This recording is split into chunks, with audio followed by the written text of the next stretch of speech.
excited today. I'm going to go ahead and take the 1985 Coleman Sun Valley on a little camping trip. I went to hook the Coleman up last night and get it ready for the trip. I had a little bit of a problem, and I'll show you what that was. Coming right up.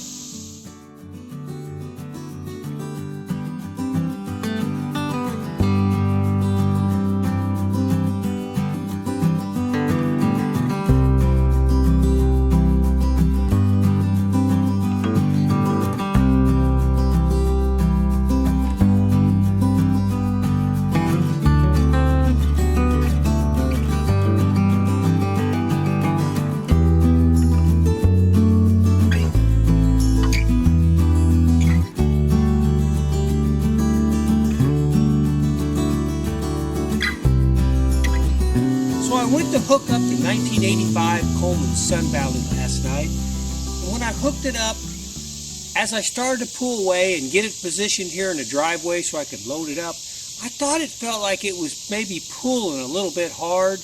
Well, I got out, looked at it, and sure enough, one of my tires had gone not completely flat, but was very, very low.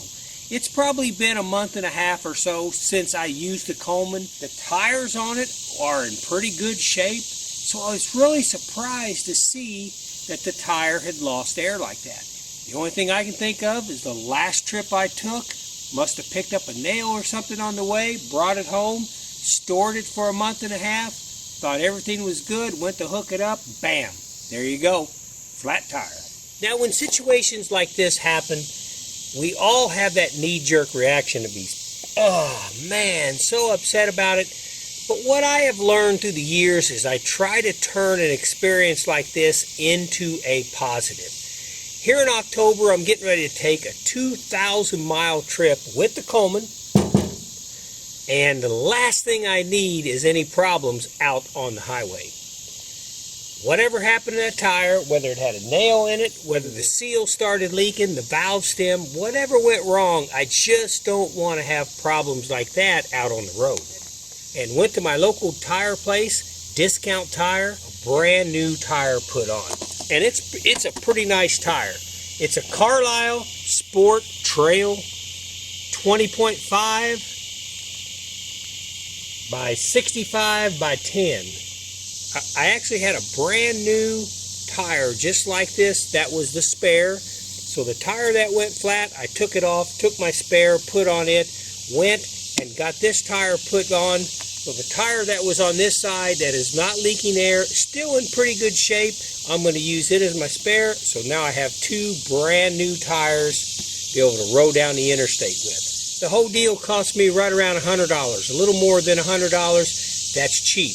I know it's tough to find $100 sometime, but hey, if you're going to take a long trip with your camper, or if you're just going to take trips with your camper, and you think your tires might need to be replaced, go ahead. $100 is a lot cheaper than having a blowout on an interstate, and the cost that would come in that. You just don't want to have a blowout on an interstate. So $100 is a pretty cheap insurance to have for brand new tires that I'm going to put on the Coleman Sun Valley.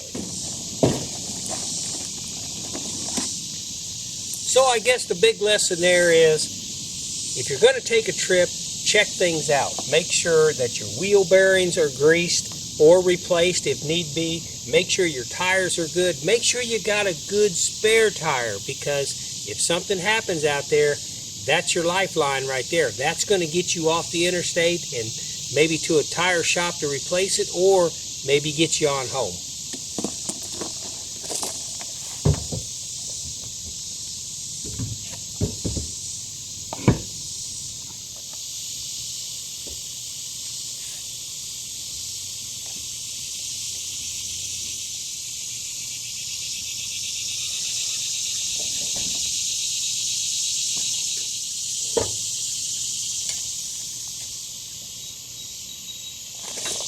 Sure gives you a lot of confidence when you have brand new tires either on your vehicle or your camper.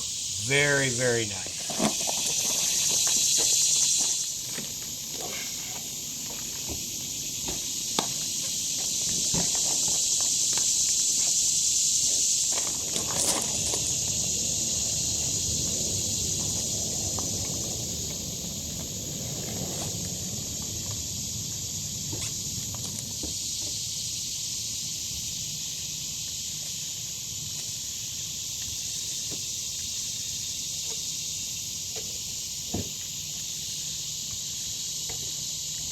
Another thing a situation like this will do, it'll kind of give you a little practice toward changing a tire. If you've never changed your tire on your camper or your pop-up camper, your regular camper, if you've never changed a tire before, you should know how to do it. I had a blowout one time on the way to Upper Michigan, and it was a mess on the interstate. It was busy, people flying by, and I had to try to figure everything out, and I kind of wish I'd practiced before I tried it. It's a little bit challenging with a pop-up camper because they sit lower on the ground. You got to have wood with you. You got to have a little jack with you. You got to have everything you need to make sure you can get underneath there, lift it up, and change that tire, and then always have a good spare tire with you.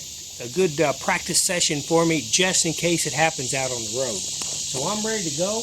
I'm going to pack everything up. I'm going to head over to Hoosier National Forest. Hey, and I'm going to take Sammy and Jazz, both furry kids, with me, and let's see how they do. Never have taken both of them together. Took Jazz not long ago. Used to take Sammy to the UP of Michigan all the time up at 12 Mile Beach. He's getting older. He doesn't like to travel quite as much anymore, but on this trip, I'm taking him and his crazy sister Jazz, and we're going to try to go camping. I'm going to see how this is going to go.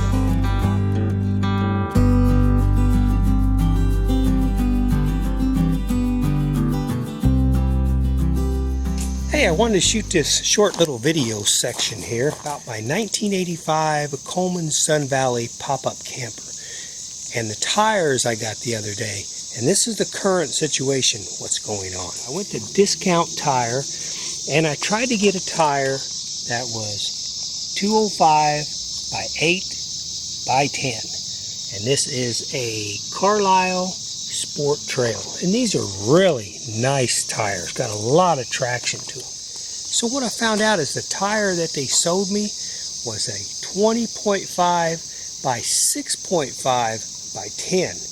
I didn't think that it was that big of a deal till I put them on the camper, and then I noticed that from behind you could tell the 6.5 was just a little bit wider than the 8.0. So I went ahead and I took it camping. I went over to Discount Tire this morning and said, hey, I came in here and I ordered a 8 by 10 and you sold me a 6.5 by 10. And the guy was very apologetic.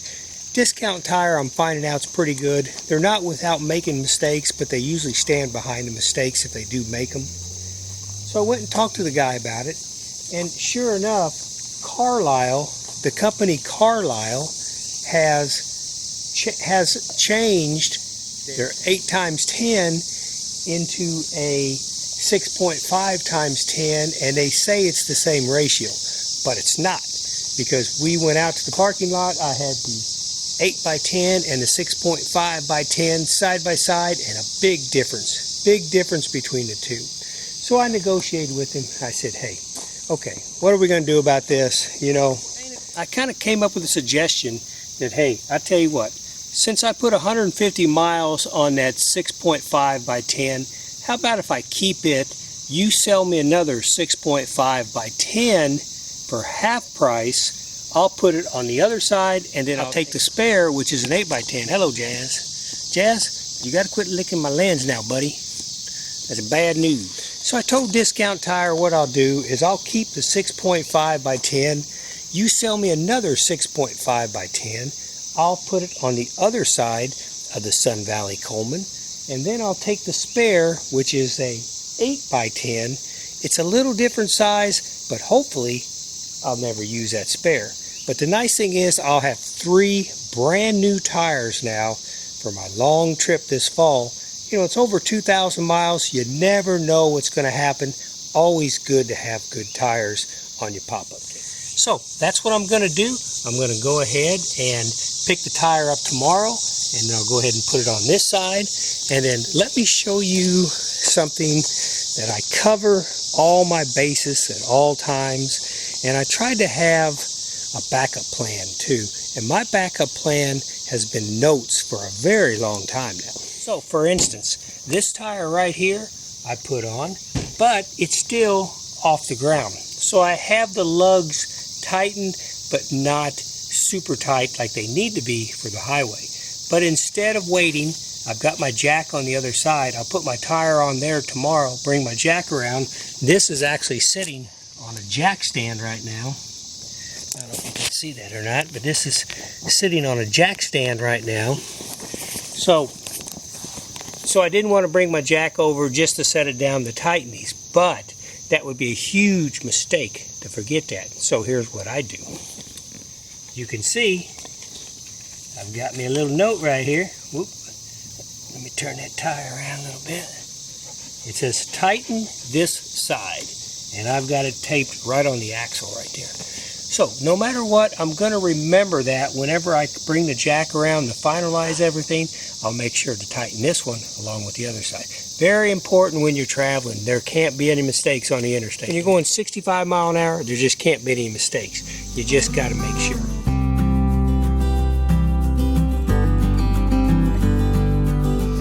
Okay, the trip with the doggies went pretty good. We ended up leaving just a little bit early. Had some camper not far from my campsite decided that he wanted to really blare his music all through the afternoon.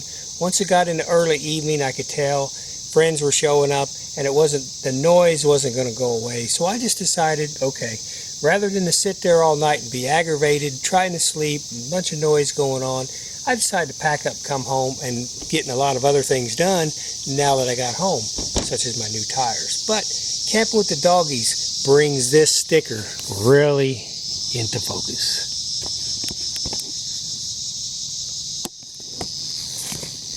Yep, and I think this last trip, I think old Jazz, there's Jazz, watch out, bud.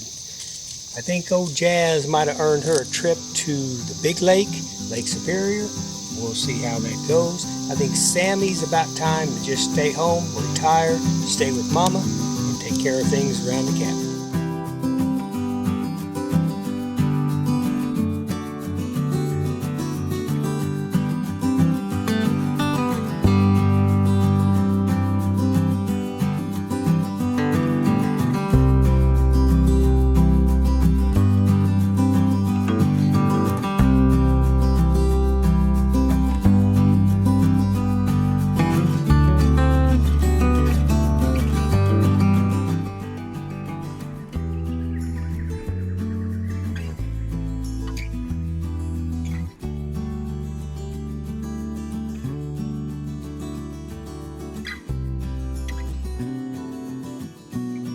Okay, almost at the Hoosier National Forest here. Kind of excited to be back. It looks like a beautiful day. Love the white puffy clouds out there.